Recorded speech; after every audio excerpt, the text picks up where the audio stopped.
how to translate product features into benefits and consumers you appeal.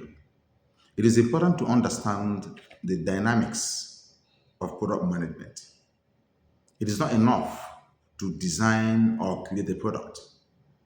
It is very important to understand the needs of the customers, the customer persona, the buyer persona, to be able to typify that product for those consumers. Now, very clearly speaking, products have features, but customers don't buy features. Consumers don't buy features. Consumers actually buy benefits. How does this product benefit me?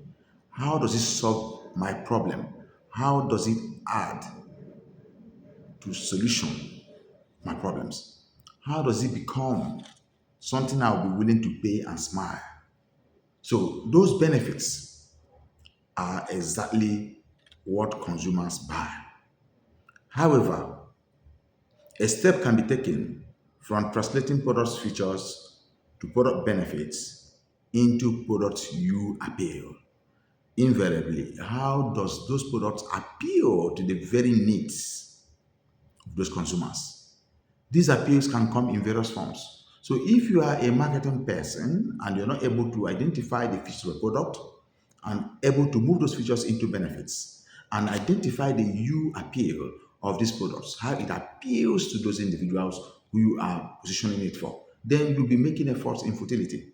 So you should be able to understand the dynamics of those appeals. Those appeals can range from emotional benefits, or what we call emotional appeals, to functional benefits. So when it is called functional, it means it is rational. They are finding need for buying the products. If it's emotional, it could be something that is, spontaneous based on sentiments, right? It could also be based on social appeal. It can be based on gender appeal. It can also be based on humor appeal. There are several elements that will measure, and manipulate to appeal to the needs of the customers in order to encourage them to patronize. So if you have a product today, please, the first thing you have to do is to sit down, identify the features of this product, translate those features into measurable benefits that the consumers will say, yes, this is exactly why I'm buying this product, right? It's very key. Let me give you a typical example, right? If you're a guy that needs a very fast moving vehicle, you like fast moving vehicles, and you see this one, they say, oh, this is a 4.0 liter engine. What does that mean to a user? What does that mean to a user? So the user wants to hear that this vehicle can do 110 kilometers per second, or per 6 seconds, or per 8 seconds. That is what he wants to know. So because he likes fast moving vehicles, when you give him those features that benefit him, that address his needs, that is when he will buy it. For example, you are buying a phone. You say, oh, the battery is 5,000 mAh.